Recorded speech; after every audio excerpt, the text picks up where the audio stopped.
California Youth Authority is youth jail, and so it's beyond juvenile halls, beyond juvenile camps. It's the prison system for juveniles in California.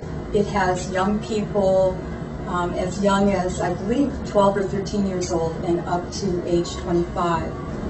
It's every kind of young person you can imagine. The vast majority of them are from very disadvantaged backgrounds, poor families. There are close to 84% youth of color in the Youth Authority.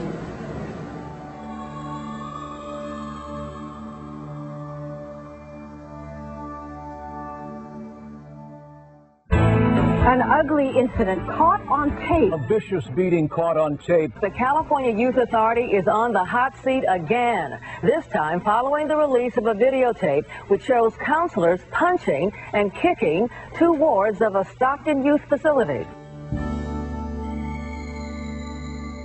To me, the overriding issue that drives so many of the problems that I observed was the issue of violence. The amount of violence in the California Youth Authority has been allowed to deteriorate to unprecedented levels. I still, to this day, I sleep with my hand over my face because you have to worry about if somebody's going to walk past and hit you in the face with a lock and a sock. You got the Bloods and the Crips. The Bloods wear red and the Crips wear blue. And so he had took on the Crip thing. And so he said, Dad, I'm not a gangbanger, but he said if I don't put this on my eye, tattoo over my eye, then things can happen to me in here. Then I would lose my life in here. And so that's why he did it.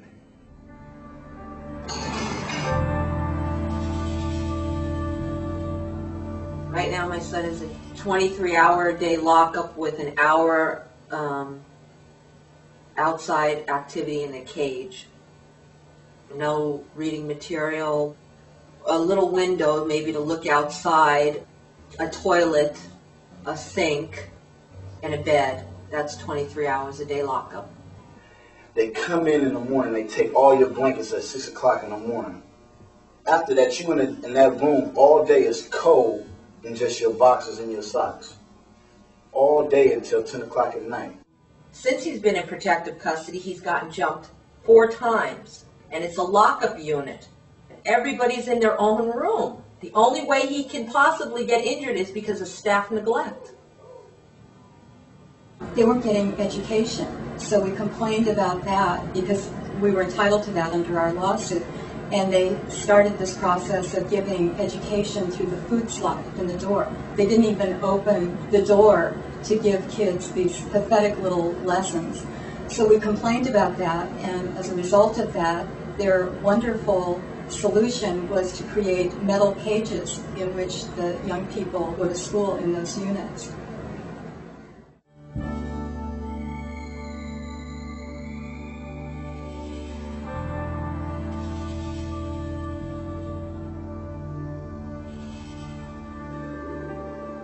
"270 wards were maced by CYA staff in the course of just 1 month in 2003. That's 270 Masons at one facility in 1 month. In CYA, the sexual harassment is it's like an everyday thing. I remember guards hitting on me, or when we do room checks in the nighttime, can you show this to me? And it happened a lot. We fired any number of bad staff. The State Personnel Board hired the vast majority of these people back. People who had used excess force on wards, people who had sexually abused wards, and I can go on and on and on.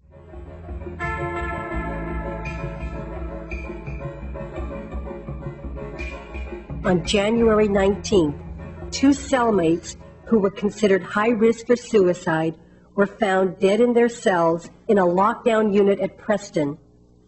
I had a phone call from my ex-wife, and she says Darrell is dead. And I had just spoke to him 2 days prior. I just could not believe that. And so I went into a shock. I cried, I screamed, and I think because she kept saying he's really dead. And I think that's when it really hit me. I think that it is time to admit it, that the California Youth Authority has been a failure. The question now is what to do. And that really is the question before us, what to do. It's much more cost effective to have reentry programs, to have rehabilitation, to have aftercare, to make sure that 9 out of 10 people don't go back to YA so that they continue to be a drain on the state's budget. Being in CYA, entering it as like a juvenile, and then coming out as an adult was like completely scary for me. I didn't know whether I was going to come out and just mess up again and end up going to jail for life, you know? In the states that are doing the good job, like Missouri and in Georgia and in Texas and New York, the size of the living units is about 1/2 of what it is in California. I recently went to the state of Missouri. What they have is about 3 dozen 35-bed facilities around the state. They have real furniture, they have sofas, and the kids have music, and they wear their own clothes, and they have bunk beds. It's really, really different. And it's amazing how different the atmosphere is.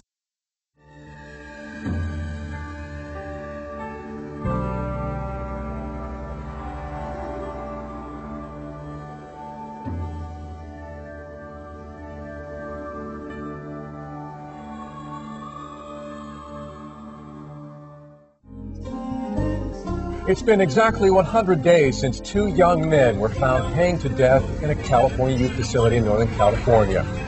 We will not stand for another beating, another death, no more destruction of our youth anywhere in this country, in this nation, and in this state. Despite all of the recent public attention, the problems in the California Youth Authority are not going away anytime soon. This is time for everybody out there who's concerned about what the CYA is doing to call on the legislature, call on the governor, call on local policymakers. They need to hear from you that these prison facilities need to be closed and replaced with regional rehabilitation centers and community-based alternatives at the local level. It's time to stop allowing young people's lives to be thrown away.